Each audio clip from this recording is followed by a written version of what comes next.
Bien, le decía que vamos a usar las PPT, las repasos San Marcos. Uno, pues, por la cantidad de temas que debo abordar, y segundo, porque aquí obviamente está resumido.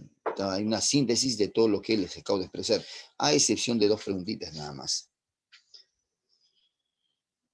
La primera pregunta, la de jerarquía textual. Profe, pero ¿qué cosa es la comprensión lectora? ¿No? La comprensión lectora lo que mide es justamente la capacidad, ¿no? La capacidad que tiene el alumno de comprender una pregunta y absolverla, de comprender las ideas que plantea el autor, y esa te evalúa mediante ítems, mediante una variedad de preguntas. En eso consiste la comprensión lectora, ¿no? En absolver las preguntas que el autor elabora a partir de un texto. Una de las preguntas es la de jerarquía textual. Bien, en San Marcos y en la mayor cantidad de universidades te van a hacer, pues, la primera pregunta referida a la jerarquía textual. Profeta, ¿qué cosa es la jerarquía textual? La jerarquía textual son las ideas que presenta un texto.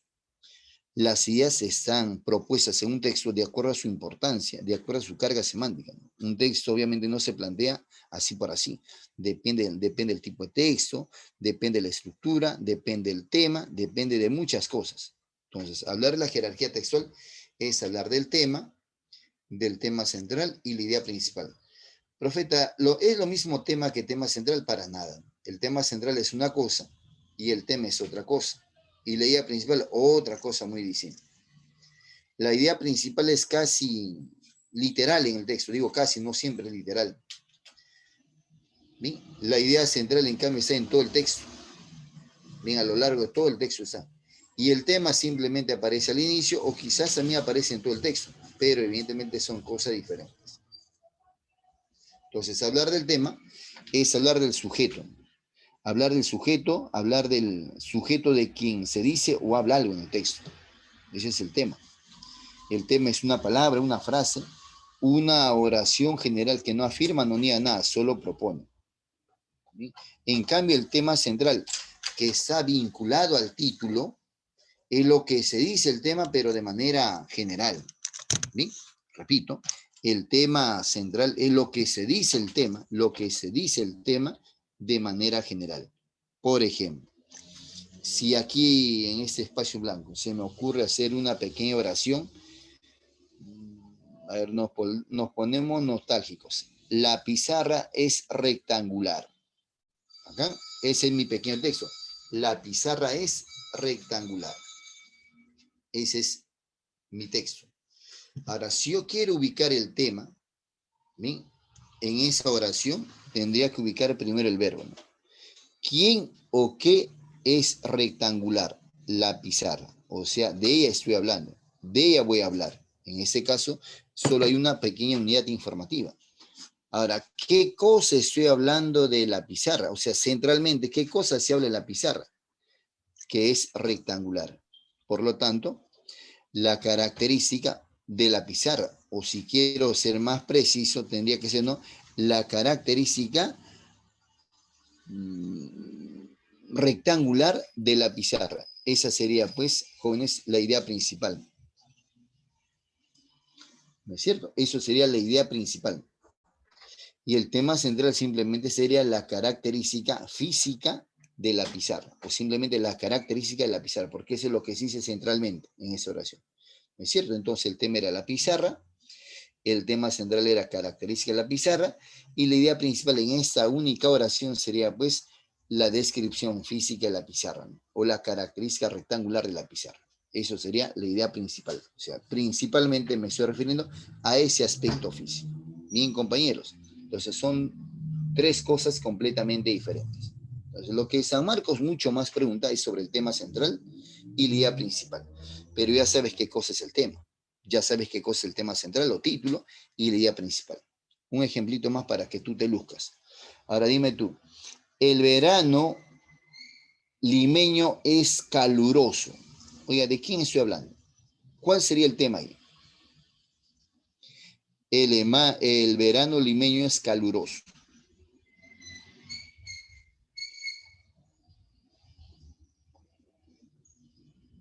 Tendría que ubicar el verbo, ¿no? ¿Quién o qué es caluroso? El verano limeño. Eso sería el tema.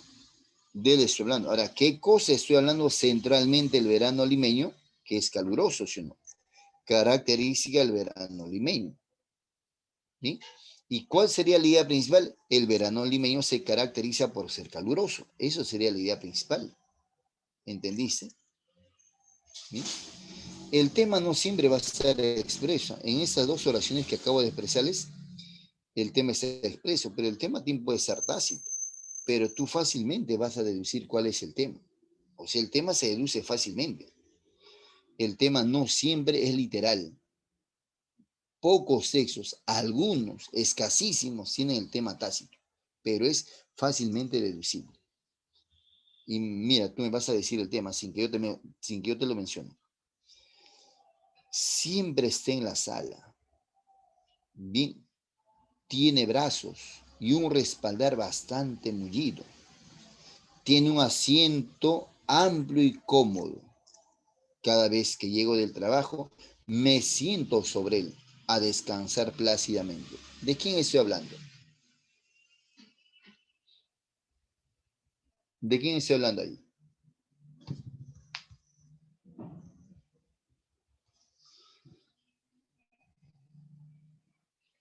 No, dice, está en la sala.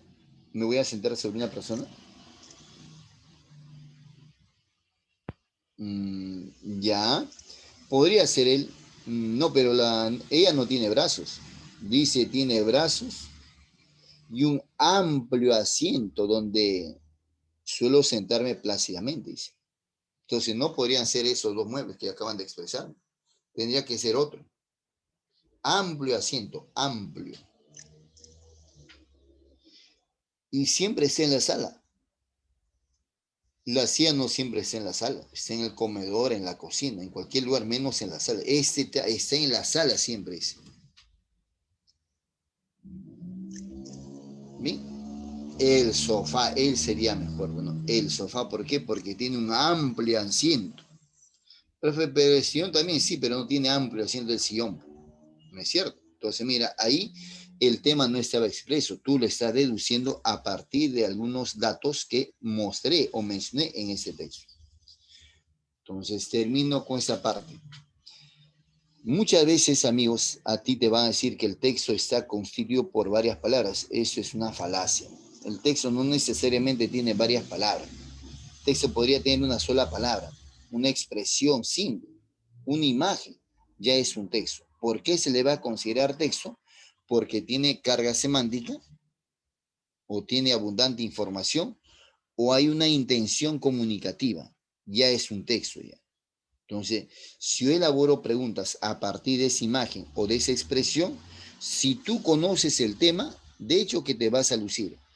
Pero si no conoces el tema, te vas a demorar o simplemente no vas a contestar nada, no vas a comprender. ¿Por qué? Porque no conoces el tema. No tienes conocimientos previos para poder contrastarlo. ¿Se entiende? Entonces, un texto no necesariamente pues tiene muchas palabras. Un texto puede ser una palabra, un texto puede ser una imagen, una expresión. Profe, ¿cómo expresión? Si yo digo, por ejemplo, oh, oh, ese oh, o el ese es una expresión. Si yo digo oh, ¿sí o no? Esa expresión es OH y además se centre dos signos exclamativos. Ahora, si yo le pregunto qué clase o cuál sería su categoría gramatical de la expresión propuesta, obviamente, si no tienes conocimiento previo, no me dices nada. Pero si tienes conocimiento previo, el profeta será sustantivo, adjetivo, conjunción, determinante, interjección. ¿Qué será? Ese oh. Entonces, por eso es importante el conocimiento previo. Dime tú, ¿qué será? ¿Cuál de esas cinco? Sustantivo, verbo, determinante, conjunción, interjección. Entonces, ya ves, es un texto. Hay carga semántica, hay intención comunicativa y ya te elaboré la primera pregunta.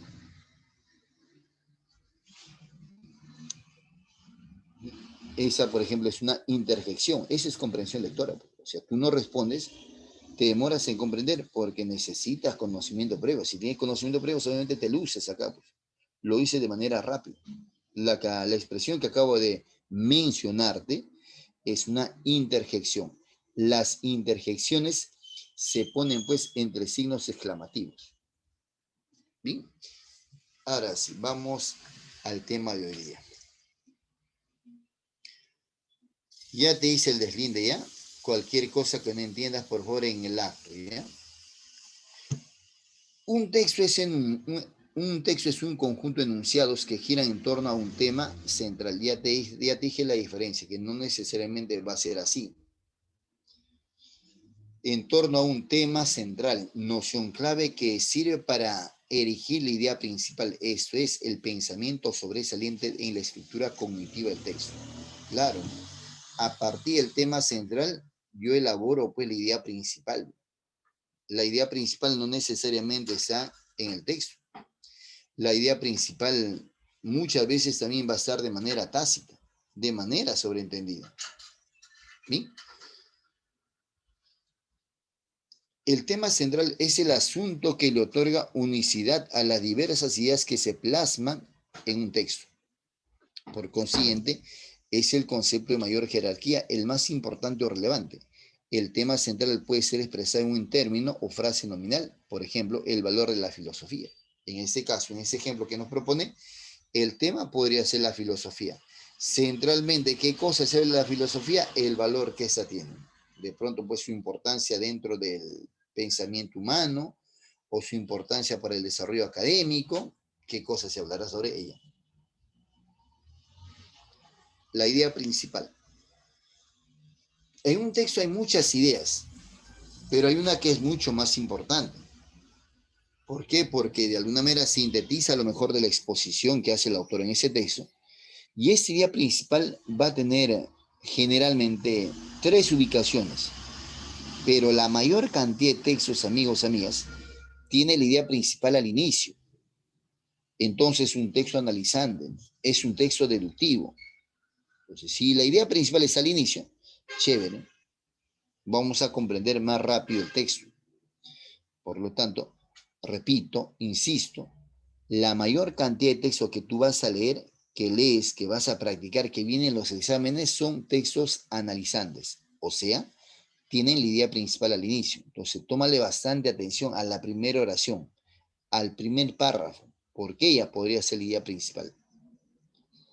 La idea principal entre las ideas que conforman un texto, se puede distinguir una que desarrolla la parte más significativa o relevante de este, la idea principal.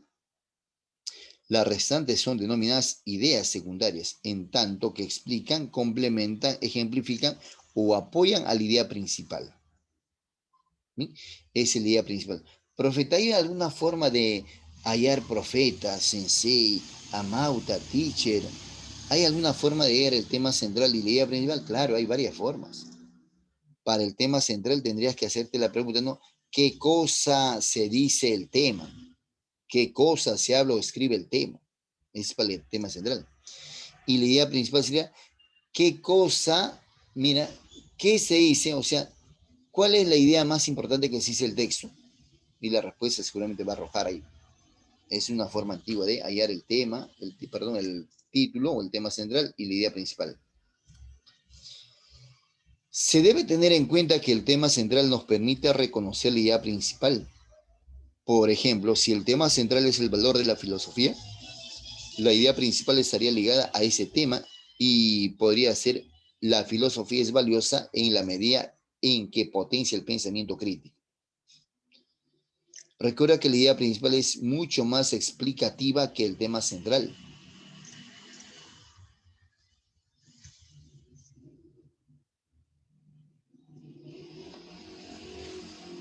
Primer ejemplito. Cada vez que te presentan un texto, tú no te vas a, pues, hacer silencio. ¿Cuál era el procedimiento antiguo? Hacíamos silencio y nos poníamos a leer el texto atentamente, ¿sí o no? Y es más, en ese acto de lectura subrayábamos la parte más importante que nosotros creemos que era. No, entonces subrayaba como 20.000 subrayados había acá. Todo era importante para ti. Seguramente que sí, es bueno. Pero ese tipo de procedimiento te lo dice el profeta, no es correcto. No es correcto totalmente. Y no sirve para ese tipo de actividades. Tú no puedes subrayar algo que no se vincule con las preguntas. Se supone que las preguntas se vinculan con el texto, entonces subraya algo que se vincule con la pregunta. ¿Por qué vas a subrayar algo que a ti te interesa? Entonces, ese procedimiento es bueno pues cuando haces resúmenes. Ese procedimiento es bueno cuando haces, obviamente vas a hacer un informe, pero si quieres responder preguntas de comprensión lectora, este procedimiento es infértil, es vacuo. Entonces, no hagas eso, veranito. Entonces, interioriza y a partir de la siguiente, haz lo que tu profeta te recomienda. Profe, ¿qué cosa hago, profe? Nada. No, sí, no, tranquila, tranquilo. Lee primero todas las preguntas que se hacen, subráyalas, interiorízalas, comprende esas preguntas, cada una de esas preguntas. Ese proceso no te quita más de un minuto, ¿no? A menos que sea recontra lerdo, lerda, y sí, pues te vas a demorar más de un minuto, ¿no? Pero aún así no te demora mucho. Lo que sí te va a demorar es cuando tú lees con atención, sin saber qué es lo que te van a preguntar. Eso sí demora bastante. Porque si es un texto de filosofía, peor todavía, ¿no? Vas a leer en 2 o 3 minutos, no vas a comprender, vas a volver a leer el texto, no comprendes, vuelves a leer y estás loco, estás loco. Así no se hace eso. Entonces, primero, lee las preguntas atentamente, comprende las preguntas, interioriza las preguntas, retén las preguntas, y luego, ahora sí tiene sentido leer el texto. Como ya sé qué cosa me van a preguntar, ahora sí tiene sentido que te concentres, que lees, ahora sí tiene sentido que leas con atención el texto. Ahora sí tiene sentido que subrayes, porque lo que tú subrayes tiene que vincularse con la pregunta. Si no se vincula con la pregunta, por las puras es. O sea, estás subrayando algo que no tiene nada que ver con las preguntas. Entonces estás perdiendo el tiempo. En un texto a lo mucho debe haber 5 subrayados, no más. Si hay más de 5, ya puedes subrayar cualquier cosa, menos algo que te ayude a comprender el texto, a que te ayude a resolver las preguntas. Entonces evite eso, ¿ya? No hagas eso. Entonces, si vas a subrayar, subraya algo que tenga que ver con las preguntas. Ahí sí tiene sentido el subrayado, la herramienta del subrayado. Es buenaza, pero es súper buenaza si la vinculas con la pregunta. ¿Está bien? Ese texto, mira, tiene un solo párrafo, pero tiene varias unidades informativas. Otra forma de comprender el texto es analizar. Profeta, ¿qué cosa es analizar, sensei? Nunca me han dicho, Amauta, de verdad. Analizar el texto es, mira, hacer pedacitos este fragmento. O sea, leer por unidades informativas. Una unidad informativa es una idea completa, una oración completa. Por ejemplo, aquí, el motor de la evolución reciente en la historia fue el contacto con las demás ciencias del hombre. Menos estructurada, la historia aparece también como más abierta, menos rígida y resistente al cambio de otras disciplinas. Profe, ahí hay un punto, ahí termina el día, ¿no? ¿Quién te ha dicho? Que hay un conector lógico. Y ese conector lógico enlaza una afirmación con una negación. Entonces, la idea no termina acá. Pero las modalidades y la intensidad del contacto fueron variables. Aquí termina la idea. Entonces, hasta aquí, por ejemplo, está el tema. Aquí en esta oración está la idea principal del texto. Aquí en esta oración está parte del título o tema central. Profeta, ¿de qué me hablan? De la historia. Están hablando de la historia. ¿Y qué cosa están hablando de la historia? Su evolución. Esta historia dice evoluciona gracias a que aparecen otras disciplinas.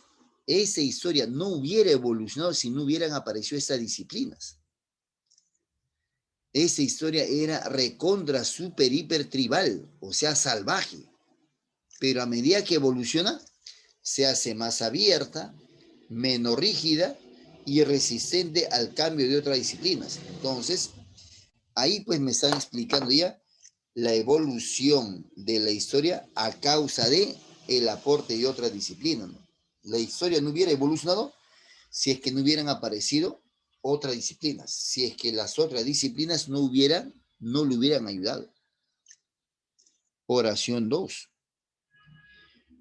Hubo, por una parte, una verdadera importación de técnicas, algo que no tenía la historia antes, y métodos, además de vocabulario y problemática con relación a la economía política, a la econometría o a la demografía. Por otra parte, la sociología, la historia, de la sociología la historia adoptó más bien una parte de la problemática y de la terminología que sus métodos. Y el estructuralismo lingüístico y antropológico actuó sobre la historia principalmente en el sentido de provocar la reflexión de los historiadores respecto a ciertas nociones fundamentales, sin influir en forma directa en ningún punto o casi ninguno de la investigación histórica. Segunda oración que es bastante amplia, sino, pero en esa segunda oración te están hablando, pues, cuáles fueron las disciplinas que colaboraron, por así decir, con la evolución de la historia. ¿Qué cosa le dio la econometría? ¿Qué cosa le dio la sociología? ¿Qué cosa le dio la antropología? La lingüística. Todos ellos colaboraron para que esa historia evolucione, bien se modifique. Tercera oración. De tal forma, un cierto número de términos resume lo esencial de la nueva problemática y metodología de la historia, vino adoptando en los últimos 40 años. Cuantificación, coyuntura, estructura y modelo. En esos aspectos ha evolucionado la historia. Como usted observará, la respuesta a la primera pregunta sería, ¿no? Está aquí al inicio nomás, el tema de la historia, pero no te hablan de la historia, sino me dicen cuál es central, el tema central. Y el tema central tendrá que ver con la evolución, pues. Vamos, lúcete tú en esa primera respuesta. Vamos, es ahí donde tú te luces. ¿Cuál es el tema central del texto? El tema era la historia, pero centralmente, ¿qué cosa hemos hablado de la historia? Que siempre fue así como la conocemos, falsa, ¿sí o no? Falsa como tú observarás a lo largo de todo este texto, hemos hablado de la evolución de ella a partir de otras disciplinas, ¿sí? Por lo tanto, porque yo creo en ti, yo creo en ti. Bien, muy bien, claro que sí, Mel, lo máximo, Mel. Oiga, y Mel dice, mis amigos, ¿dónde están? Los buscaré. Oye, nadie, Mel, estamos solos, creo, Mel. De verdad que sí.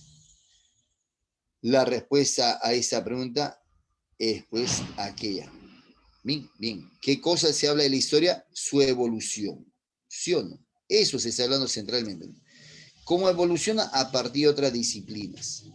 Otras disciplinas hacen que esa historia, pues, elabore y sea más formal, ¿no? Su método, sus características aportan a la evolución de esta historia. La respuesta, pues, es ella. Bien, señorita Mel, o bien, Mel, te agradezco bastante. Ahí está tu super respuesta, ¿eh? Segunda pregunta. En esencia, la idea principal estriba en plantear. No te preguntan por la idea principal. ¿Eh? En ningún momento te preguntan por la idea principal. Dicen, ¿no? En esencia, la idea principal estriba en plantear, te preguntan, ¿no? ¿Cuál es la estructura de la idea principal? ¿No? ¿Qué cosa explica la idea principal? Esa idea principalmente, ¿qué cosa toma en cuenta? Toma en cuenta cuáles fueron, ¿no es cierto?, la característica que tuvo la historia para poder evolucionar, ¿no? O sea, la historia, al fin y al cabo, ¿qué cosas tiene? Muchas disciplinas aportaron a la evolución de la historia.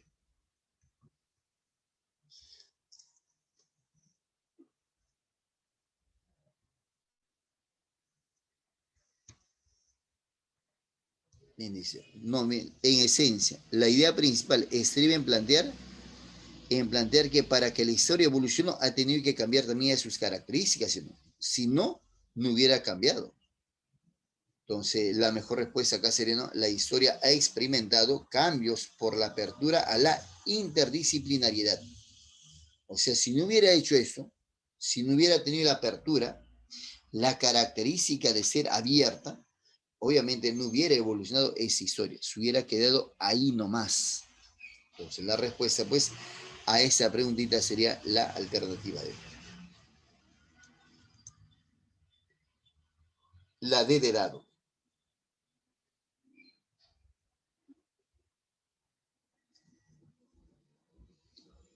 Vamos al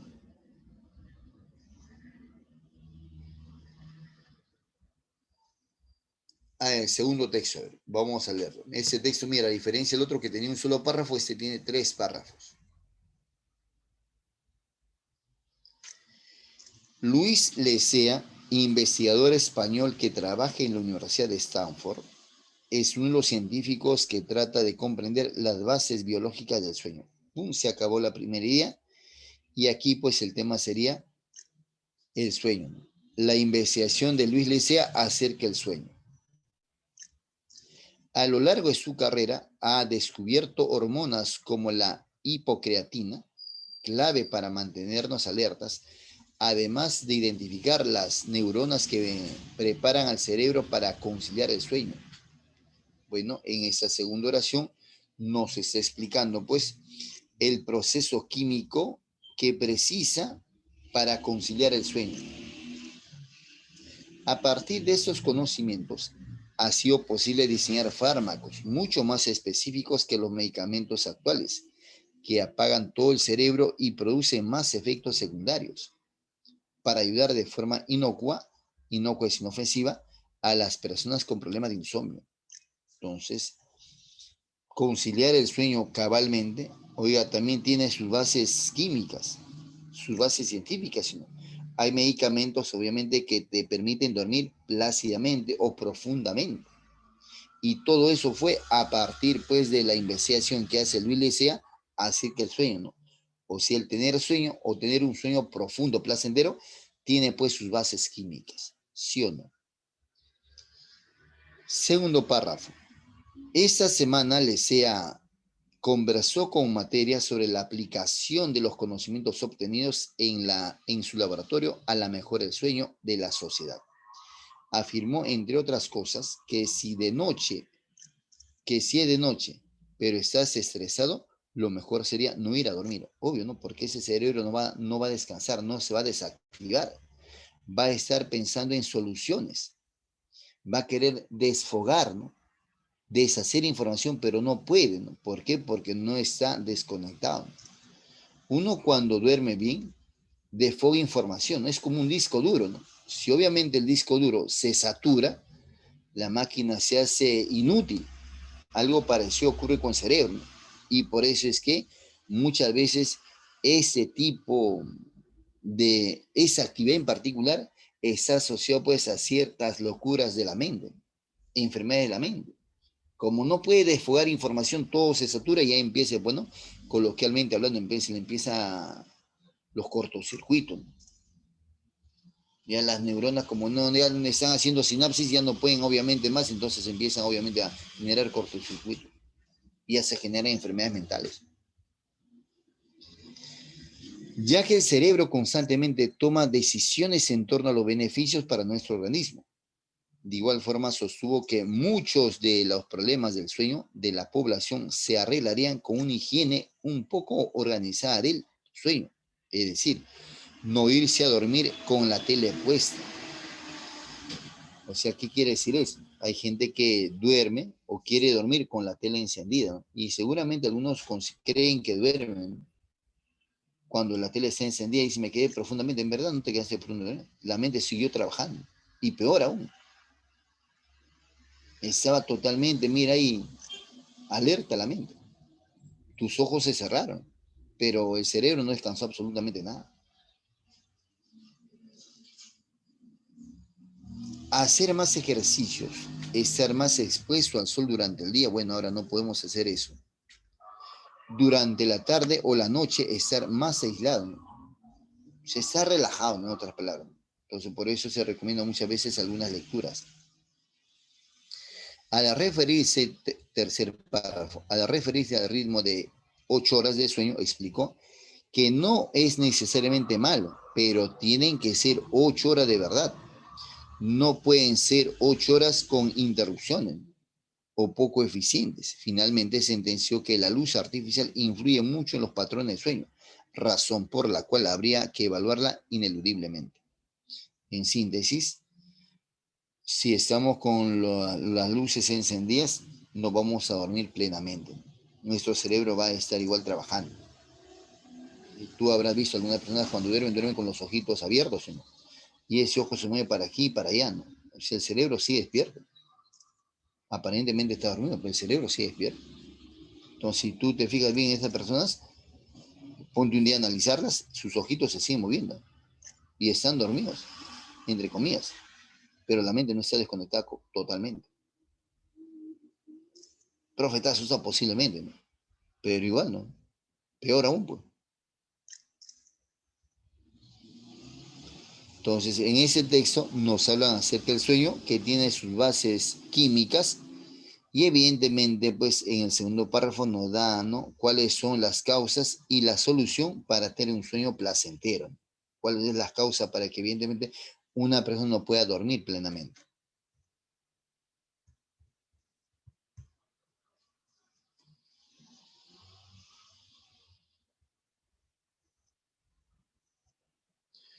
No, no, no, el tema es el sueño, ¿no es cierto? Ahora, lo que tú dices, las bases, esa sería pues ya, esa sería la idea principal, ¿no? O sea, ese sería. El tema, no el tema, ¿no? Una cosa es el tema central, ¿no? El tema es el sueño, ¿no es cierto? ¿De quién se habla? Del sueño. Ahora, ¿qué cosa está hablando del sueño? Evidentemente que tiene pues unas bases biológicas. A ver, vamos con la pregunta. ¿Qué nos hacen las preguntas? En las preguntitas. Vamos con las preguntitas. Vamos con las super preguntitas. Determine el tema central. Vamos, dime, ¿cuál es el tema central? Ya sabes cuál es el tema, ¿no? Pero centralmente, ¿qué cosa se habla del sueño? ¿Qué hemos estado hablando del sueño? Está en el segundo y el tercer párrafo.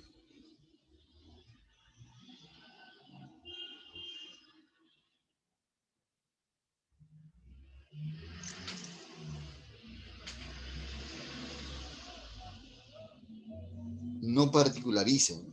Tienes que hablar de manera general para hacer que el sueño.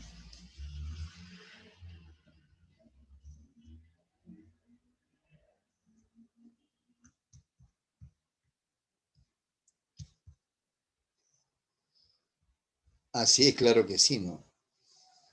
Total. Muy bien. Esa es la respuesta. La importancia de la calidad del sueño.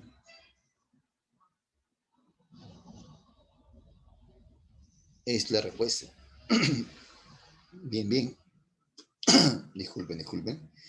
El investigador Luis Lecea pone de relieve que, esa es la respuesta a esa pregunta, por ejemplo, está en el segundo párrafo. Es cuando él da las posibles causas, ¿no?, y las posibles soluciones.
Bien, entonces la segunda respuesta. Vamos. Bien, señorita, claro que sí. Oye, ahí hay un grupo de compañeros que no está participando, no tiene miedo, duda en su capacidad, no creo, ¿no? La respuesta es esa. Bien, bien, bien, muy bien. Esa primera parte era hasta ahí. Bien, vamos entonces a otra segunda parte. Vamos a la segunda parte.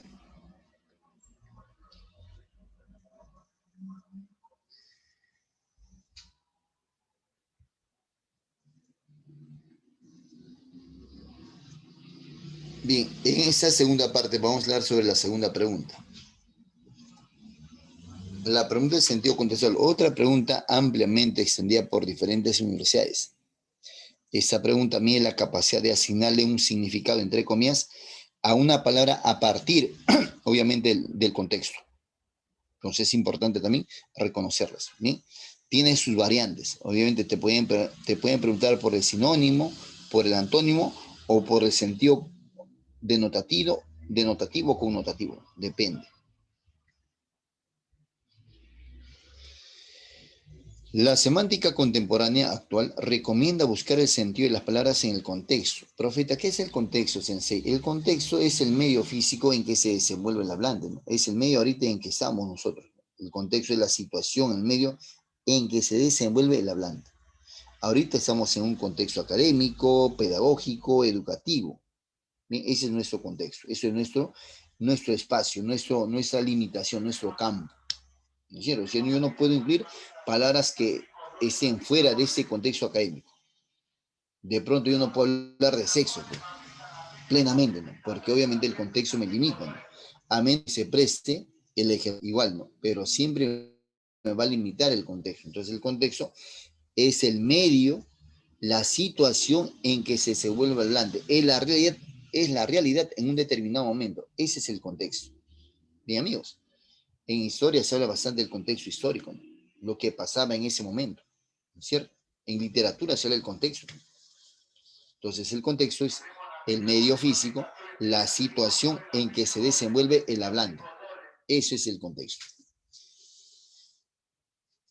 Así, por ejemplo, la palabra quimera puede significar tres cosas diferentes. Monstruo, fabuloso que vomitaba llamas y tenía cabeza de león, vientre de cabra y cola de dragón. Dos, lo que se propone a la imaginación como posible o verdadero, no siéndolo. Tres, animal compuesto de células de dos o más orígenes genéticos distintos. Ahora bien, lea los siguientes ejemplos y determine el sentido de la palabra quimera. ¿Acá? Te decía yo hace rato que este tema tiene sus variantes, esa pregunta. La mayor cantidad de preguntas apelan netamente al sinónimo contextual, pero otras tantas aluden a la antonimia contextual y otras al sentido denotado connotado, ¿no? Profeta, ¿qué es eso, sensei? El sentido denotado connotado, ahorita te lo voy a detallar. El denotado refleja el significado tal cual aparece en el diccionario.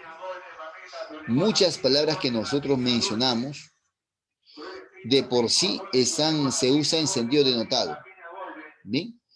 Y otras tantas se usan en sentido connotado. El sentido connotado es más complicado, ¿no? Porque es más inferencial, porque tú tienes que deducir qué cosa quiso decir con esa palabra el autor, ¿no?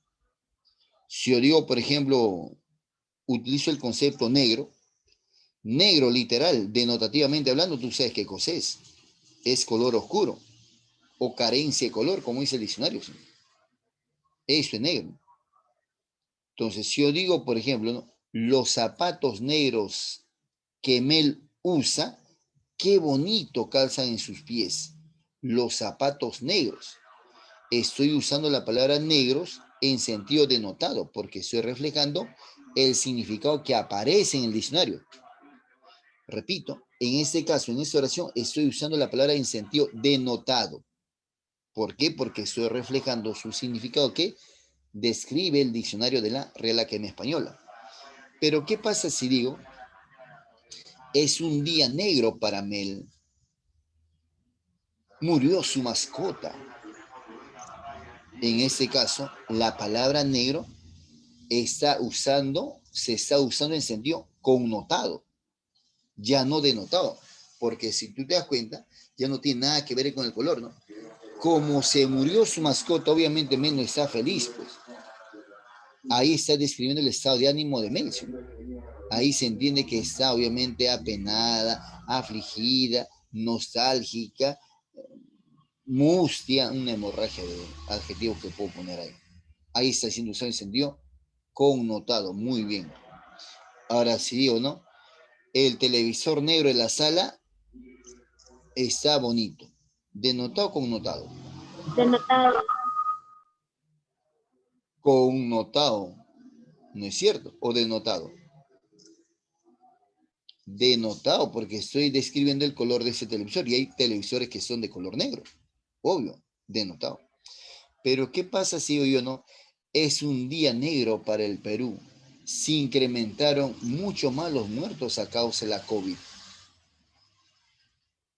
Denotado o connotado, es un día negro para el Perú. Connotado, es un día trágico, fatal, ¿no es cierto? Connotado. Entonces, lo connotado, amigo, amiga, varía constantemente de acuerdo a los contextos. En cambio, el denotado no varía. Así le des tú cualquier contexto, lo denotado va a significar lo mismo. Negro, negro, negro, color, color, color, color. En cambio, lo connotado va a ir variando. Entonces, el sentido connotado es subjetivo, es irreal. Depende del estado de ánimo, depende del hablante, ¿no? Depende del contexto. Y termino con esta última expresión. La palabra corazón. Por ejemplo, corazón, literal, es órgano que bombea sangre en los animales. ¿Sí o no?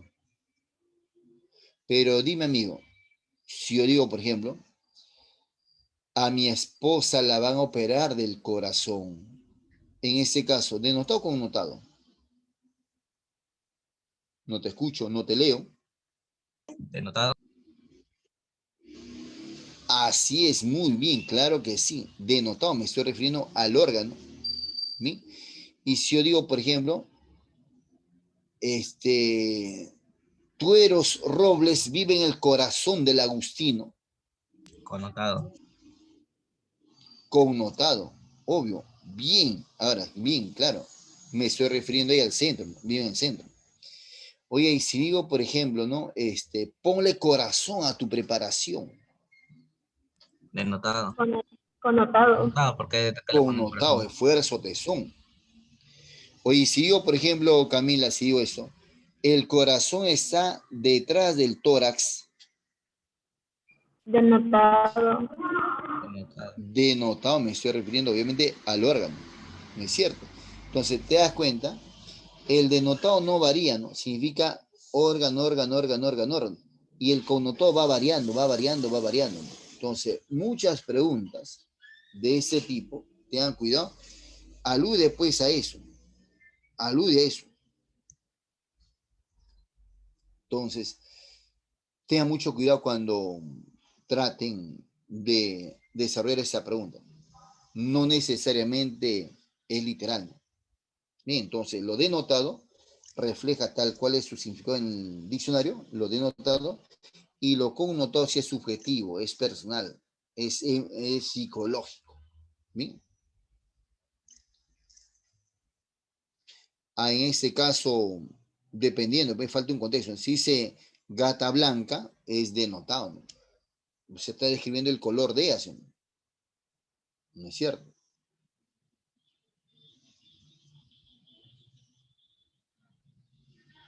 En el primer caso, si es un lindo día, es connotado, pues, porque el aspecto lindo refiere a la parte física, ¿no? Y en ese caso no necesariamente puede referirse a eso, ¿no? Sería el primer caso denotado y el segundo caso connotado. Así es, tal cual, muy bien, ¿no? Gracias. Entonces vamos con las preguntas de sentido contextual y sus variantes. Entonces, aquí, por ejemplo, la palabra quimera es una palabra polisímica porque tiene tres significados. Ahora nos dice los ejemplos. Lea los siguientes ejemplos y determine el sentido de la palabra quimera en cada uno de ellos. O sea, voy a asociar cada significado con estos ejemplos. La quimera de una sociedad plenamente igualitaria ha sido el sueño de los socialistas libertarios. En este caso, el significado que usaría para esa oración, ¿cuál sería? ¿Sí o no? La 2. La 2. No, la 2, pues. No podría ser el 1, pues. La respuesta sería que 2. ¿Por qué quise acá 2? Lo que se propone a la imaginación como posible o verdadera, no siéndolo.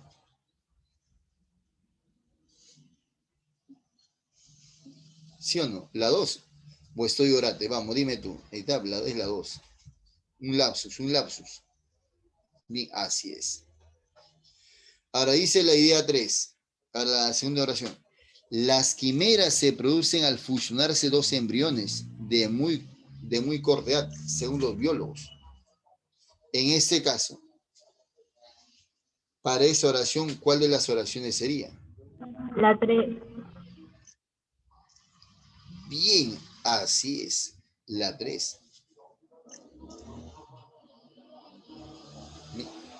Era en la venerable tradición de la mitología clásica, la terrible quimera era la progenie del monstruo Tifón y Equidna. Así es la 1. La 1. La respuesta sería ella. 2, 3, 1. Ahora les pregunto a toda la sala, ahora dígame tú, ¿esos usos son denotados o connotados?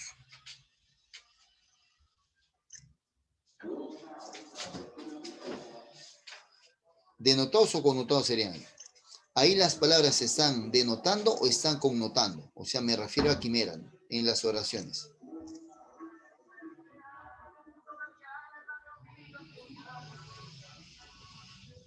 Te demoras.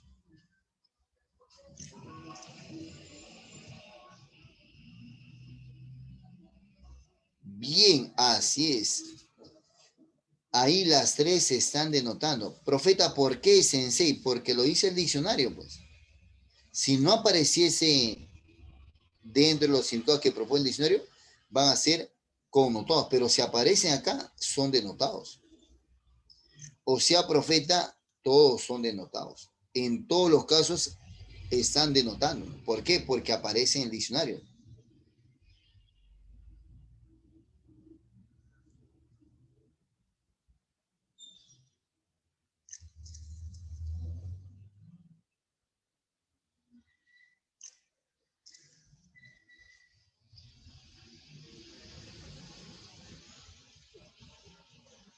Primera variante, así es, todos son denotados. ¿Por qué? Porque aparece en el diccionario. Ahí aparece. Y simplemente estamos reflejando lo que dice cada significado. Por eso son denotados todos. Si sale de ese espectro, o sea, si no significaría nada de lo que se menciona acá, ahí sí van a ser connotados. Pero si aparecen acá, solamente se está reflejando lo que dice ellos. Por eso son denotados. Te explico una más, mira, todo porque me cae a recontra bien. Por ejemplo, el concepto mar. Mira, mar. Mar literal es masa de agua salada. Eso es su significado. Masa de agua salada. Si yo digo, por ejemplo, el transatlántico navega por el mar, la palabra mar en esta oración está siendo usada en sentido denotado. ¿No es cierto? Sabemos que el transatlántico es una embarcación de gran dimensión y efectivamente se moviliza por el mar. Chévere, denotado. ¿No es cierto? O si digo también, no, muchas ballenas habitan en el mar, denotado, ¿sí o no? Masa de agua salada. Pero ¿qué pasa si o no? Mel es un mar de problemas. ¿Denotado o connotado? Connotado. ¿Bien? ¿Denotado o connotado? Connotado. Así, claro, es connotado. Mel es un mar de problemas. Estoy comparando la dimensión del mar con la cantidad de problemas que tiene Mel, ¿no? Ahí es connotado, ¿no? Ahí me estoy refiriendo a que Mel tiene muchos problemas. El pescador consigue su sustento en el mar. ¿Denotado o connotado? Así es bien, Camila. Obvio, me estoy refiriendo a la masa de agua salada, que efectivamente ahí pescan. Pero ahora, ¿qué pasa si yo digo, por ejemplo, Camila es un... Camila llora a mares? Connotado. Profe, no Connotado. diga esas cosas, profeta, no diga eso. Connotado, obvio, ¿no? Connotado. O sea, llora intensamente. Connotado. ¿Ves? He ahí la diferencia entre denotado y connotado. Y eso es lo que te estoy explicando, tienes válido, porque los que van a San Marcos en la parte del lenguaje, suelen preguntar sobre este tema de notado con notado. Bien, amigos, y acá nos interesa obviamente por las preguntas. La sinonimia contextual. La sinonimia contextual.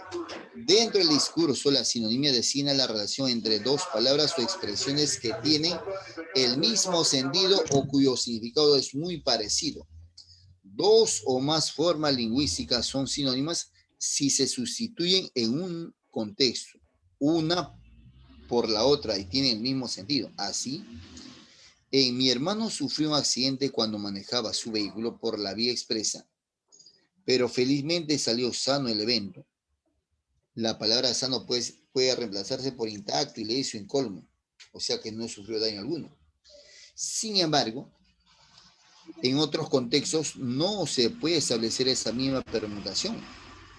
Mi hermano solo come alimentos sanos. Sano se refiere a saludable. En ese caso varió su significado entre comillas por el contexto.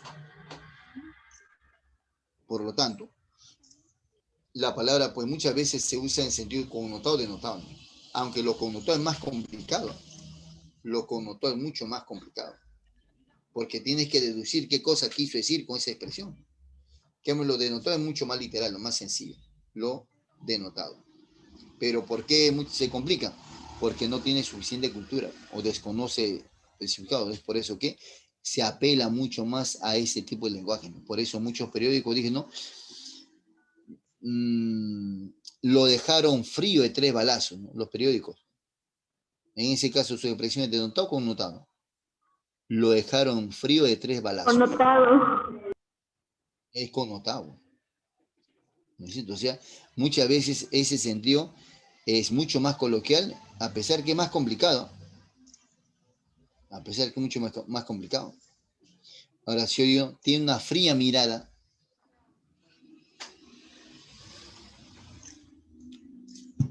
denotó cuando una fría mirada.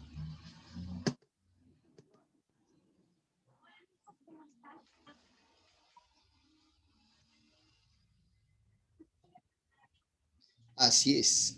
Muy bien, gracias. Prosigamos.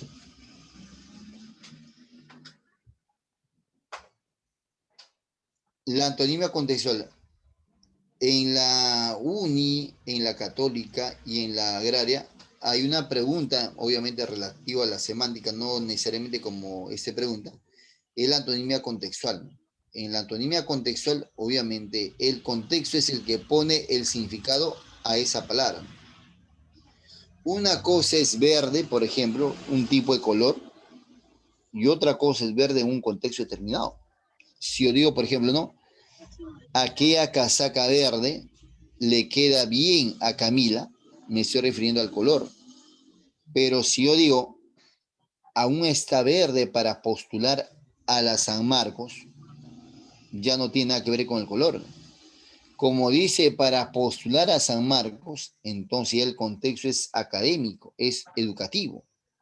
Entonces ahí lo que estoy diciendo, que no tiene suficientes conocimientos. Entonces el contexto mira variando. Y si me preguntan en esta oración, ¿cuál sería el antónimo contextual de la palabra verde? Yo he hecho la deducción de que le falta conocimientos, entonces acá sería pues que está capacitado. Sería su antónimo contextual. Algo parecido te van a preguntar acá. La antonimia contextual se entiende como la oposición semántica que se justifica en el propio tramado del texto. Al reemplazar una palabra por otra, se produce un viraje de sentido. Cabe resaltar que para hallar el sentido opuesto de una determinada palabra, es necesario tomar en cuenta el contexto del enunciado.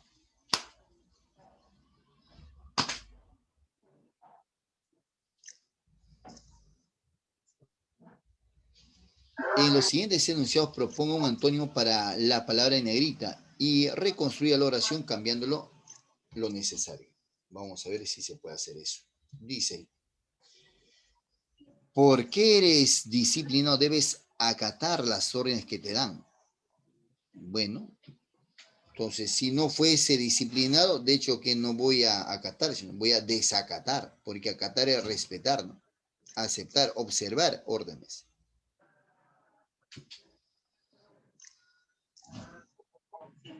Desobedecer, desacatar.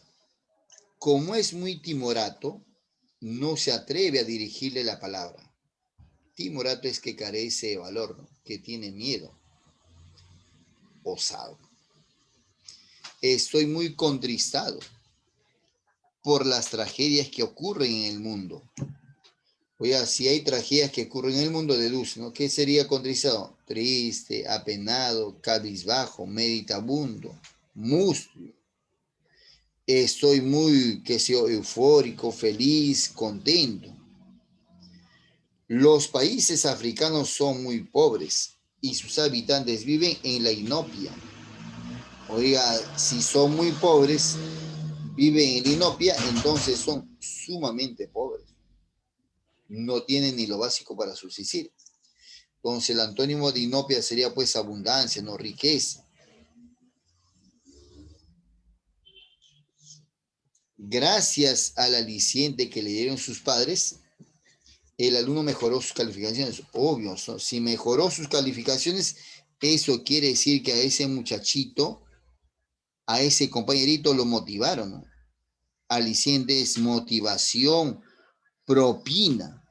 Bien, ese es aliciente.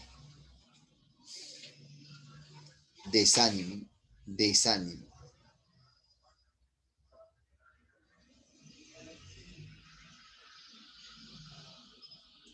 Y el que le expresaba hace rato, el significado denotativo y connotativo.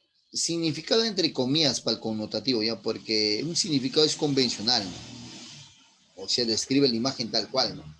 Entonces, no puede ser pues propiamente significado. Sentido de las palabras. Las palabras contenidas en un texto expresan y transmiten información, por lo que suelen emplearse en un sentido descriptivo. De esta manera, rojo significa un tipo de color. Ese significado se llama denotativo, pero con el propósito de provocar determinadas impresiones y despertar ciertos sentimientos en el discurso, las palabras pueden adquirir otras interpretaciones. El término rojo puede aludir a sangre, cólera, pasión. Dichas significaciones, lo cual es correcto, se conocen como significado entre comillas connotativo, porque le dan mayor expresividad al lenguaje. La interpretación de los significados connotativos depende fuertemente del contexto, obvio, ¿no? Analice los siguientes enunciados y determine la interpretación connotativa de los términos resaltados en negrita. ¿Ya? Luego de la muerte de su padre, el tío se erigió como el pilar de la economía familiar. O sea, él se hizo cargo de la economía familiar, ¿sí o no? Él se hizo cargo de la economía familiar. Entonces, ¿cuál sería el sentido o el significado, entre comillas, connotativo de pilar?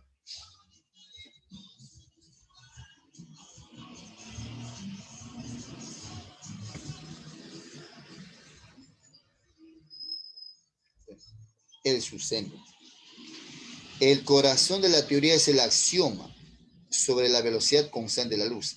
El corazón, la base, la parte importante, la esencia. Tras la pérdida de su trabajo, el obrero se encuentra en el umbral de la pobreza, o sea, está casi completamente pobre. Está en la cima. Obviamente me refiero a cima con S, ¿no?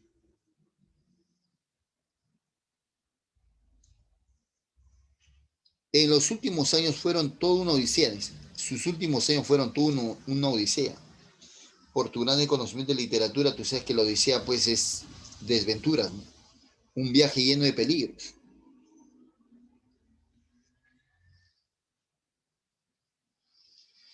El blindaje de los gobiernistas fue muy efectivo. El ministro no fue censurado. Connotado, sino la palabra blindaje. En este caso, ¿qué quiere decir blindaje? Apoyo interesado. Es lo que pasa con el Congreso actualmente, ¿no?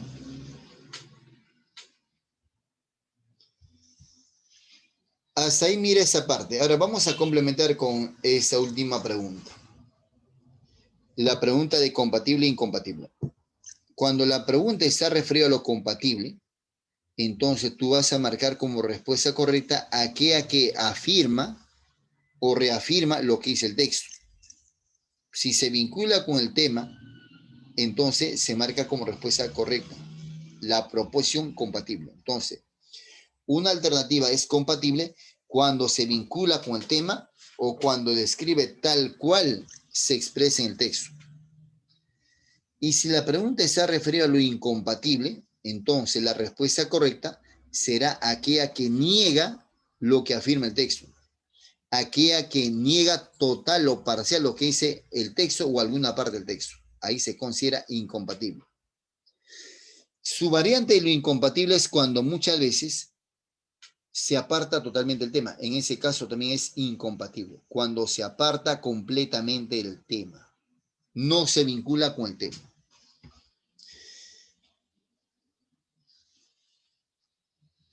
Una idea compatible es aquella que guarda consistencia con lo expresado en el texto. Se determina la compatibilidad de una idea cuando un enunciado corresponde con lo afirmado en el texto. Así es. Muchas veces hay dos formas de compatible. Muchas veces tiene que ser inferencial, ¿no? Si la inferencia se vincula con el texto, chévere, bacán.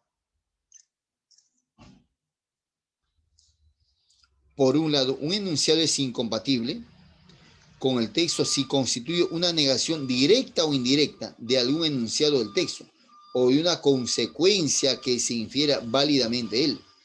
Téngase en cuenta que un enunciado no es incompatible con el texto por el mero hecho de no aparecer en él o que exprese un contenido simplemente diferente. El grado fuerte de la incompatibilidad es la negación de la idea central. Así es. Entonces, amigos, lo compatible afirma lo que dice el texto y lo incompatible niega lo que dice el texto. Bien, y sus variantes. Obviamente, si no se vincula o se aparta completamente el tema, ahí también es considerado incompatible.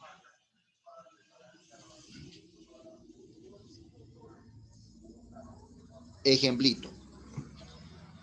Se niega un enunciado que figura en el texto. Por ejemplo, si el texto dice que en el Perú el Contralor de la República es nombrado y removido por el Parlamento, o sea, por los congresistas, por el Congreso, resulta incompatible afirmar que el Contralor General de la República le debe su puesto al Ejecutivo, ¿no? O sea, no tiene nada que ver con el presidente de la República. Incompatible. Se niega un enunciado que se infiere el texto. Por ejemplo, si un texto sostiene que la postura epistemológica de Karl Popper se caracteriza como un realismo crítico, resulta incompatible afirmar que para Popper el conocimiento de lo que nos rodea se corresponde con la teoría del reflejo. ¿Sí? Está negando completamente lo que se afirma en el texto, pero de manera inferencial. ¿Bien? Esa es la brevísima teoría respecto a lo compatible e incompatible. Tiene sus variantes eso. Si la pregunta está referida a lo compatible, podrían usar cualquiera de esas expresiones. Es compatible, se condice con el texto, es congruente con el texto, es coherente con el texto, es concordante con el texto, es convergente con el texto, es verdadero afirmar, resulta correcto, afirmar se asocia. Con cualquiera de esas preguntas aluden pues a la pregunta por compatibilidad. Y si la pregunta está referida a lo incompatible, van a usar cualquiera de esos conceptos. Es incompatible, que es el clásico, lo común, el usual. No se condice con el texto, es incongruente con el texto, es incoherente con el texto, es discordante con el texto, es divergente con el texto. Resulta falso, resulta erróneo, se disocia. Con cualquiera de esas preguntas van a aludir pues a lo incompatible.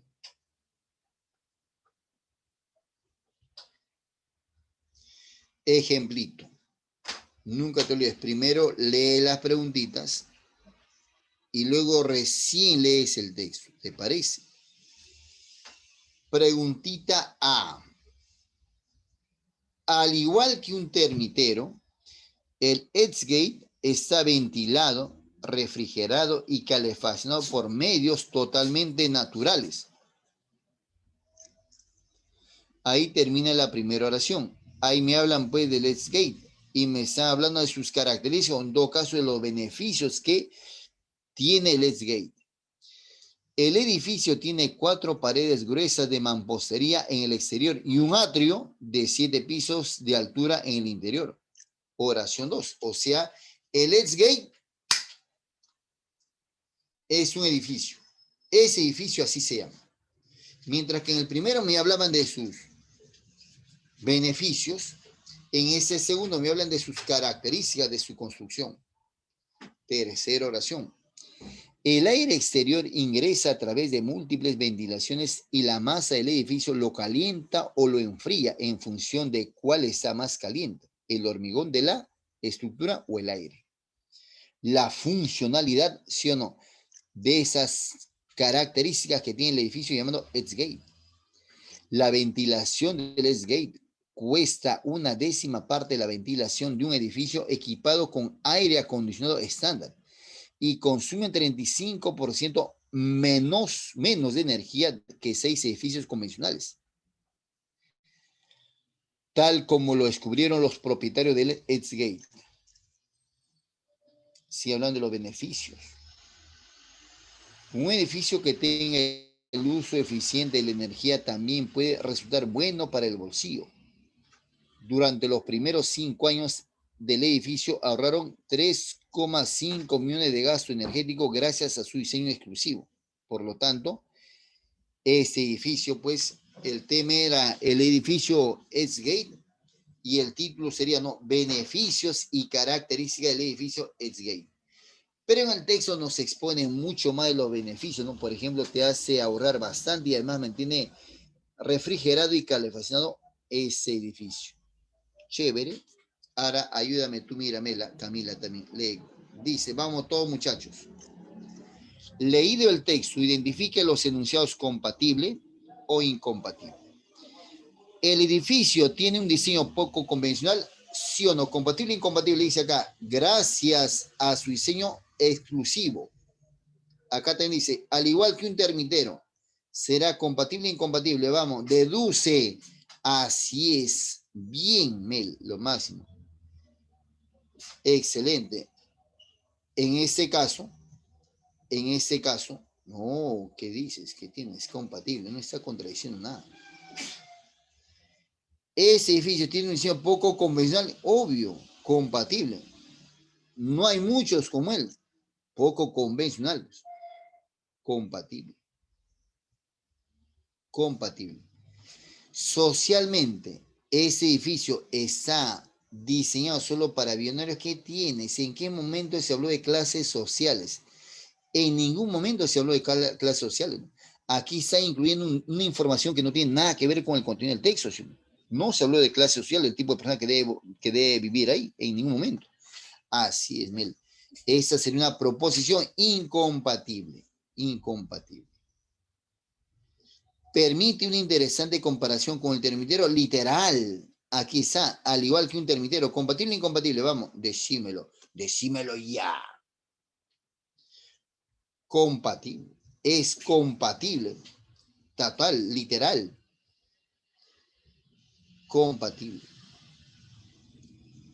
En conclusión, la obra resultó muy onerosa, recontra, super, hiper falsa, como tú observarás. En ningún momento se habló de cuánto costó hacer ese edificio. Lo que sí se habló es la cantidad de plata que te permite ahorrar. 3,5 millones. Entonces, esa sería pues una proposición incompatible, incoherente, inconsistente, o sea, una proposición falsa, falsaza. Frente a otros edificios, ese ahorra más, obvio, total, casi literal, acá lo hice, ¿no? Ahorra Compatible. casi el 35% menos de energía y además, obviamente, comparado con otros, es mucho más eficiente. Entonces, esa proposición es compatible. ¿El hormigón del edificio es siempre más caliente el aire? Es recontra, super, hiper falso, como tú, varón. En ningún momento dicen eso. Aquí en la oración 3 hablan de ella, pero en ningún momento dicen pues que el hormigón es más caliente que el aire. Lo que resaltan acá dice, el aire exterior que ingresa a través de múltiples ventilaciones y la masa del edificio lo calienta o enfría en función de cuál es más caliente, el hormigón de la estructura o el aire. En ningún momento dicen eso. Por eso y muchas cosas más, esta proposición es incompatible. Vamos, dime tú, ¿cuál sería la 7? ¿El uso eficiente de la energía demanda gastos elevados, sí o no?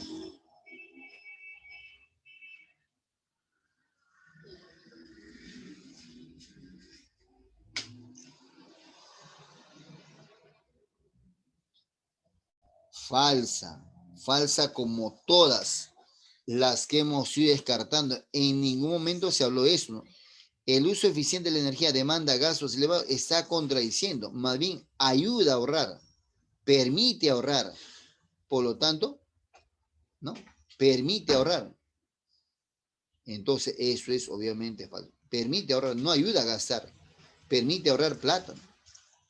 Así es, muy bien, incompatible. La exclusividad del diseño se pierde en el primer lustro, recontra, super, hiper, vamos, ¿verdad o falso?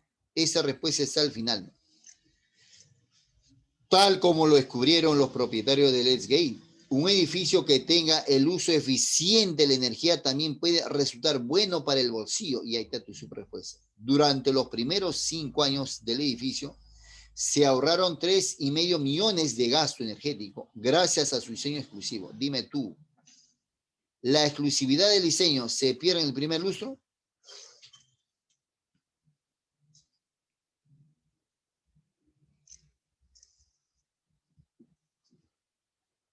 Así es, claro que sí, sin dudas. No hay duda. La respuesta es esa, claro. Eso también sería falso como los varones, perdón, que no dicen nada, obviamente, ¿no? La respuesta es falsa. En ningún momento se hace. Está incluyendo un dato que no tiene nada que ver con el texto. Bien, como se observará, eso es recontra sencillo. Vamos a pasarnos esto, por favor, y vamos a pasar de frente al análisis de un texto. ¿Bien? Vamos a pasar al análisis de un texto ya.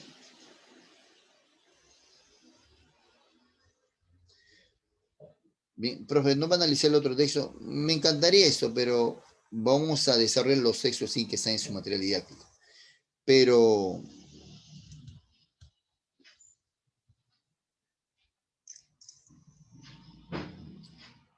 voy a retornar a este primer texto. Un ejemplito acá, desarrollamos y luego, perdón, analizamos todo lo que concierne a su...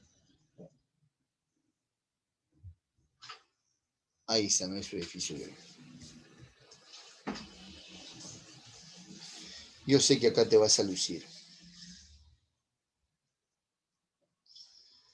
Una vez más, nos presentan, sí o no, nos presentan el texto. ¿Qué hago yo? Exploro las preguntas, ¿no? La afirmación que mejor refleja el contenido del texto es... La respuesta de que Euclides dio al rey Ptolomeo se concluye que... En el texto el término materia se entiende como... Se deduce lo expuesto que el aporte de Euclides consistió en... ¿Cuál de las afirmaciones es incompatible con lo vertido en el texto? Acá, mira, ahí me devoré 20 segundos, y eso siendo lento. ¿Eh? Ya interioricé las preguntas, ¿ahora qué hago? Ahora sí tiene sentido que me concentre. Ahora sí tiene sentido que lea con atención esto.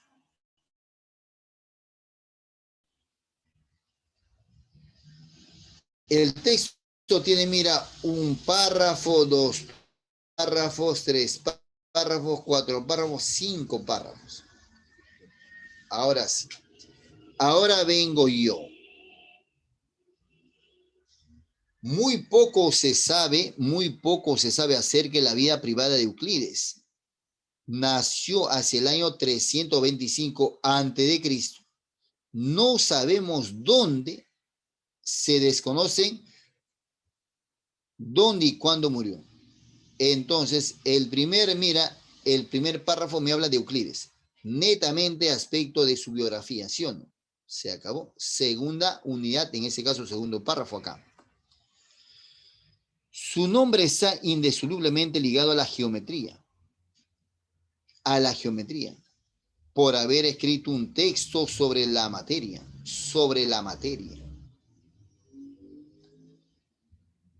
que desde ese entonces se ha convertido en el patrón clásico, aunque por supuesto con algunas modificaciones.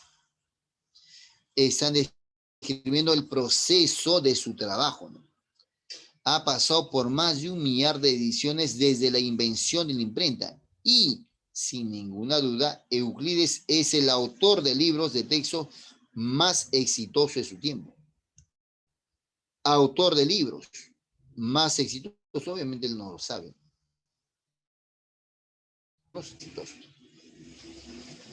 Y sin embargo, como matemático, la fama de Euclides no se debe a sus propias investigaciones. Muy poco de los teoremas que hay en su libro le pertenecen. Lo que hizo Euclides y lo que consagró consistió en tomar todo el conocimiento matemático que se había acumulado hasta ese entonces y codificarlo en una sola obra.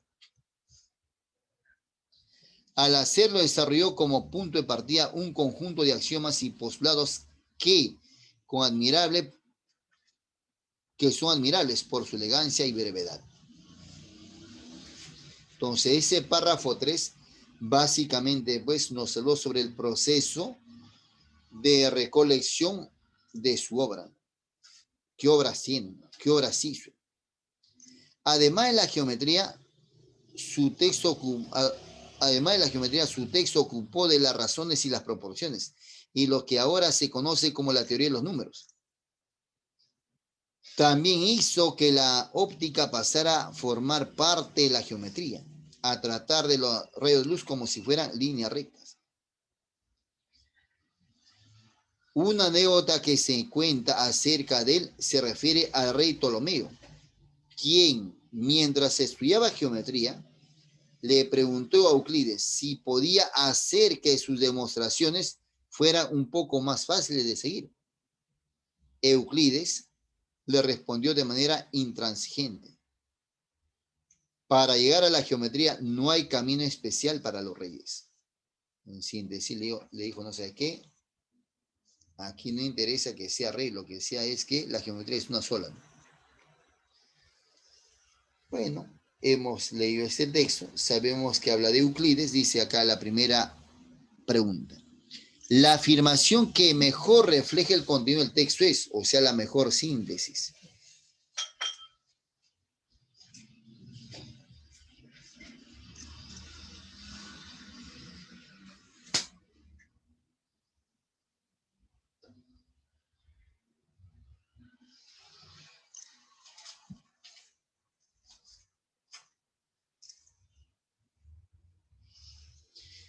¿Qué marcaría como respuesta? ¿A, E o E?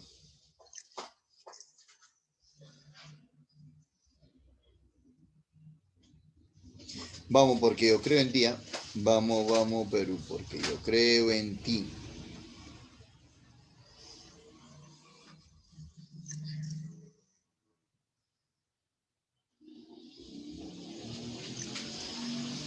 Vamos a descartarla porque dice científica, ¿no? Y aquí se habla netamente de la matemática. Acá, descartamos.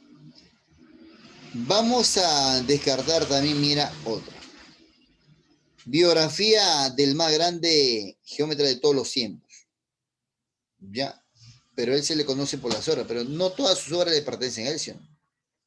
Algunas, y lo que hizo más bien es compilar las obras de su tiempo. La respuesta: el aporte de Euclides a la matemática y a la geometría. Ahí está tu super respuesta. Pregunta 2. De la respuesta que Euclides dio al rey Ptolomeo se concluye, o sea, se deduce. Aquí al respecto, amigos, solo un datito pequeñito, ¿no? Para ti, todo veranito, porque me queda recontra súper hiper bien. Solo por eso. Si la pregunta alude a lo inferencial, las palabras que van a usar son estas, mira. Se infiere, voy a ponerlo con mayúscula, se infiere, o también esa, se colige, y el clásico y el recontra común, se deduce, o quizás eso, se extrae, o quizás esto, el que está ahí no se concluye, o se desprende. Se desprende. Con cualquiera de esas palabras hacen alusión, pues, a una pregunta inferencial. La respuesta nunca debe aparecer en el texto. Si aparece en el texto, si apareciese en el texto, ya es una afirmación. Ya sería una afirmación. Por lo tanto, no puede ser respuesta. Una afirmación nunca debe aparecer. La respuesta a esa pregunta no debe aparecer en el texto. Si no, ya es una afirmación. Ya no sería deducción. La deducción no debe aparecer en el texto. Nunca debe aparecer en el texto. Si aparece, obviamente, si aparece, ya no es respuesta. Repito, nunca debe aparecer en el texto.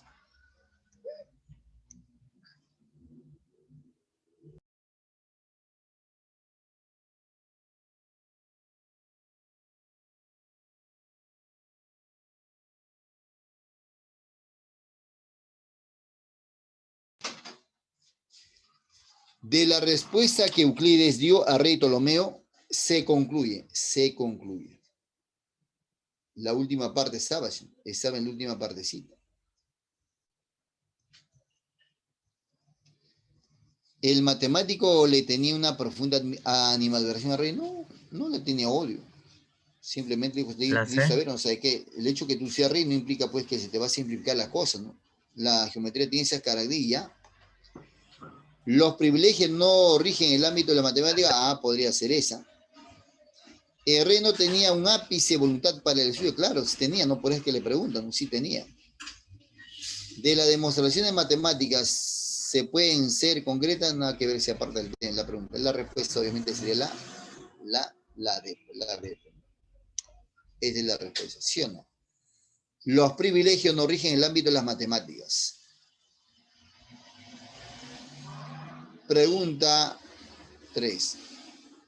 En el texto el término materia se entiende como. El término materia se entiende como.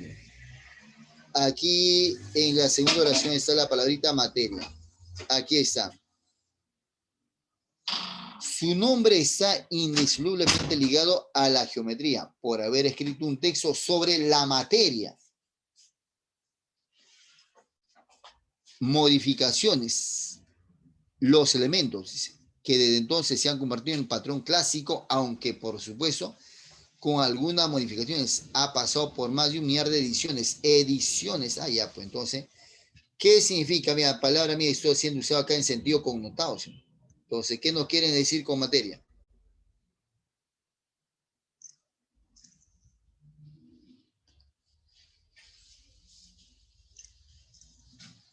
Literal, sustancia. No, ¿sí? ¿Qué nos quieren decir?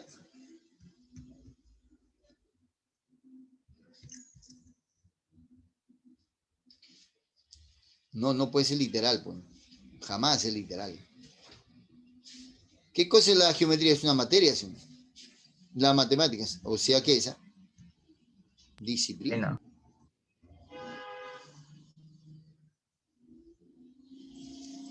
Dice la pregunta 4. Se deduce de lo expuesto que el aporte de Euclides consistió en, casi literal, la pregunta estaba en el segundo párrafo.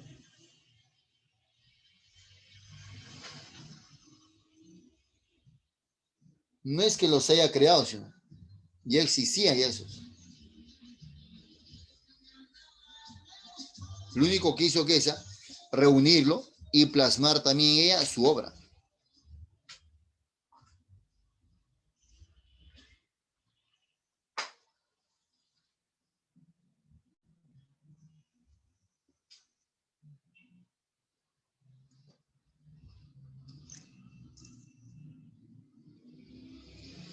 plantear únicamente algunos teoremas que realmente no. Incluso ahí hay varios temas que no le pertenecen, pero él lo reunió. Compilar y sistematizar los conocimientos matemáticos, sí. No está de forma literal, pero eso se podría deducir. Innovar los conceptos de razones y proporciones, nada que ver, muy particular. La respuesta es la B, ¿no? La B de bebé. Bueno, bonito y barato. ¿Cuál de las afirmaciones es incompatible? Incompatible, o sea, queda que ni a lo que dice el texto. Vamos, dime tú, lúcete.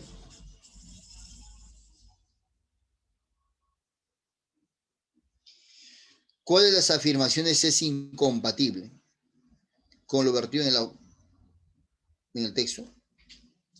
¿De Euclides se conoce más su actividad académica que su vida privada? Compatible. Eso es compatible. La A es compatible. La A es compatible. Me preguntan por lo incompatible. ¿De Euclides se conoce más su actividad académica que su vida privada? Sí. Al inicio, ¿no? Eso es compatible. La obra de Euclides contiene diversos temas de matemáticas, sí, compatible también. Las demostraciones hechas por Euclides no eran tan elementales. Los axiomas y postulados de Euclides eran breves y elegantes. El autor de Elementos ordenó que su obra se editara reiteradamente. Esa es falsa, como tú. Él no dijo eso, ¿no? Él ni siquiera sabe que sus obras se han editado tantísimas veces. Entonces, eso es falso. Ahí sí hay una falacia. La respuesta pues sería el.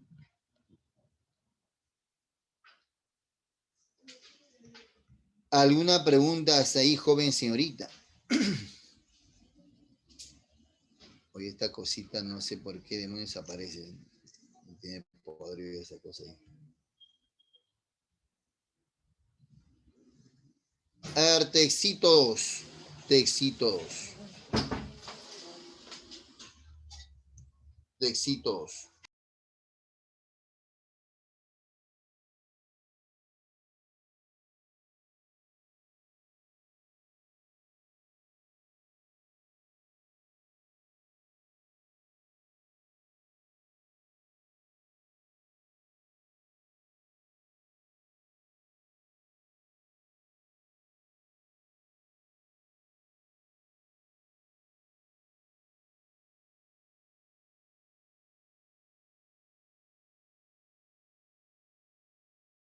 Bien, a ver, vamos entonces con el segundo texto. Oiga, pero tienen que apoyarme, pues no estás apoyando. Solamente hay una compañera que se inmola, ¿no? por todos nosotros.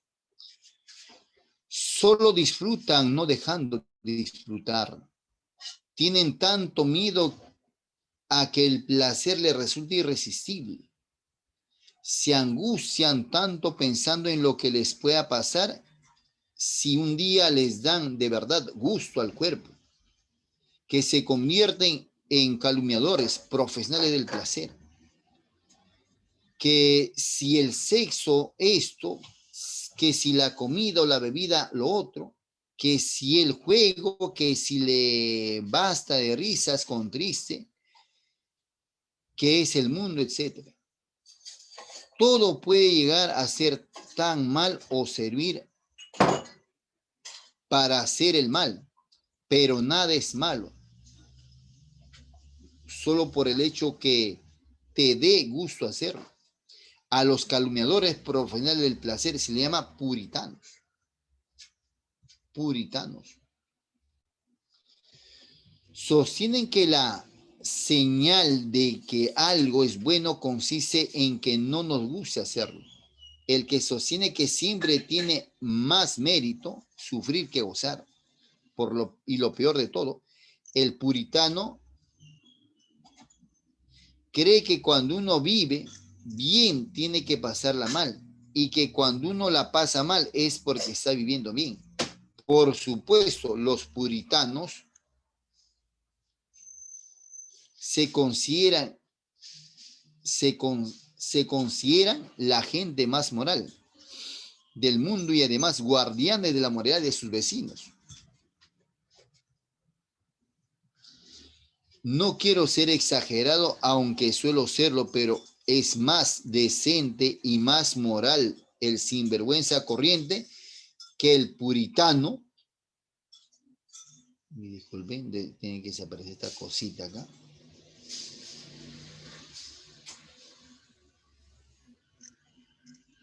Que el puritano oficial.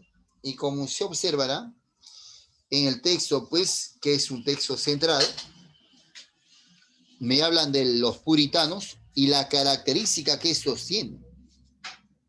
La característica que estos tienen.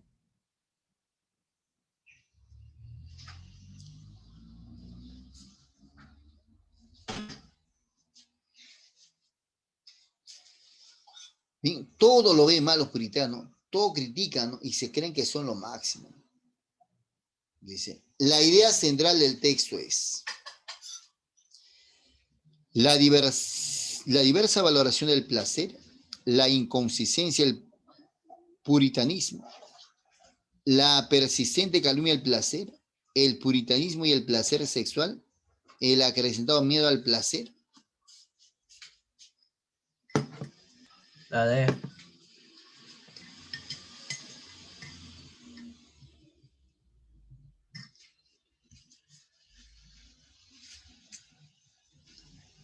Sí, no, el tema entonces, mira, el tema era de los puritanos, es el tema. Ahora, ¿qué cosas se dan los puritanos que se creen lo máximo sin ser nada? ¿No es cierto? Y además, todo se opuesta a una contradicción total a los puritanos. Cree que si la estoy pasando bien, es que la estoy pasando mal. Si la estoy pasando mal, es porque la estoy pasando bien.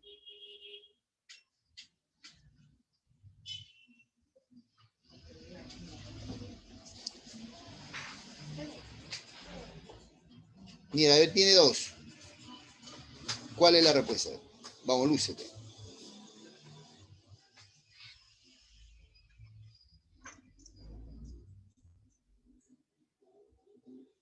Te pregunta, mira, la idea central del texto es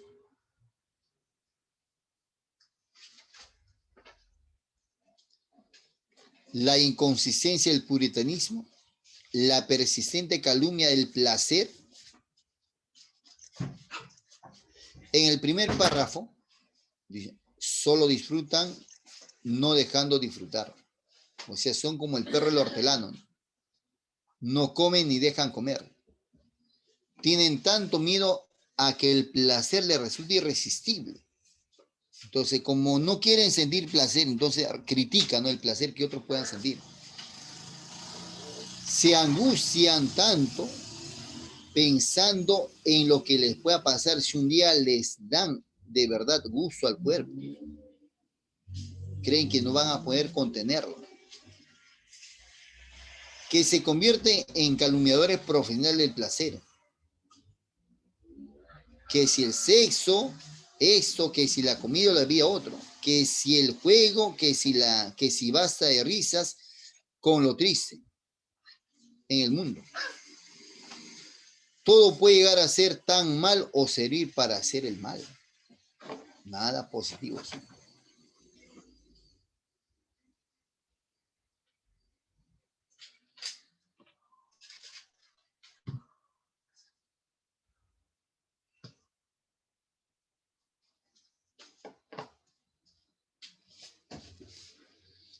Todo puede llegar a ser tan malo o servir para hacer el mal, pero nada es malo solo por el hecho que te dé gusto hacerlo. A los calumniadores profesionales del placer se le llama puritanos. Me preguntan por idea central, ¿de quién está hablando? De los puritanos. ¿Qué cosas dan sus características que ellos tienen? La respuesta: la inconsistencia del puritanismo. O sea, no se contradicen. Ante el pavor, algunas personas se proponen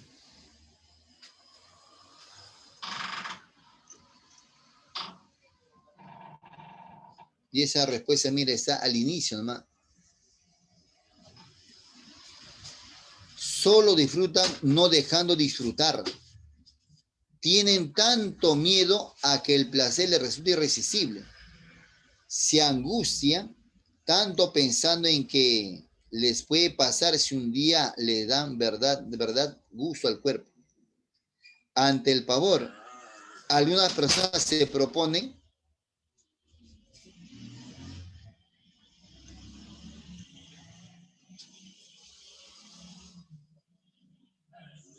¿sí?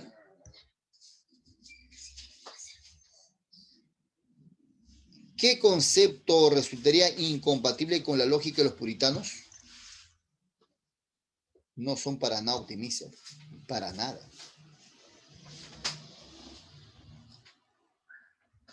Una conclusión a partir de lo argumentado por el autor del texto es una conclusión.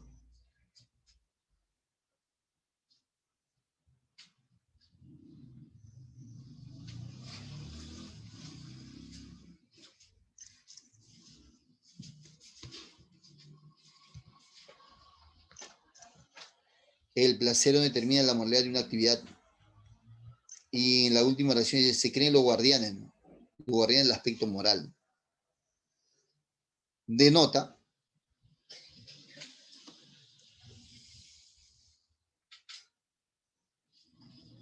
la regulación. Se cree moraliza.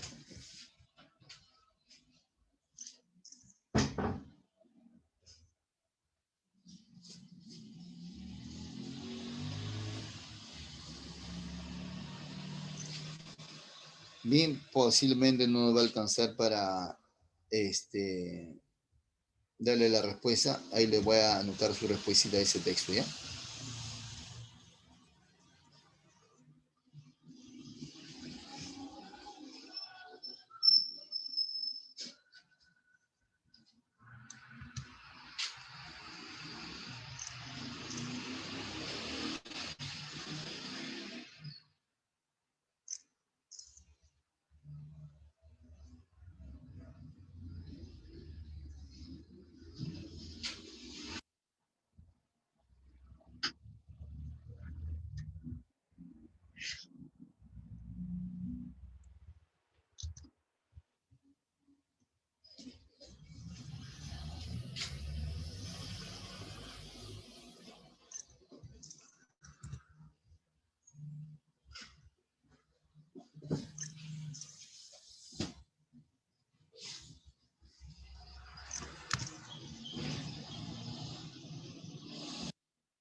Bien, compañeros.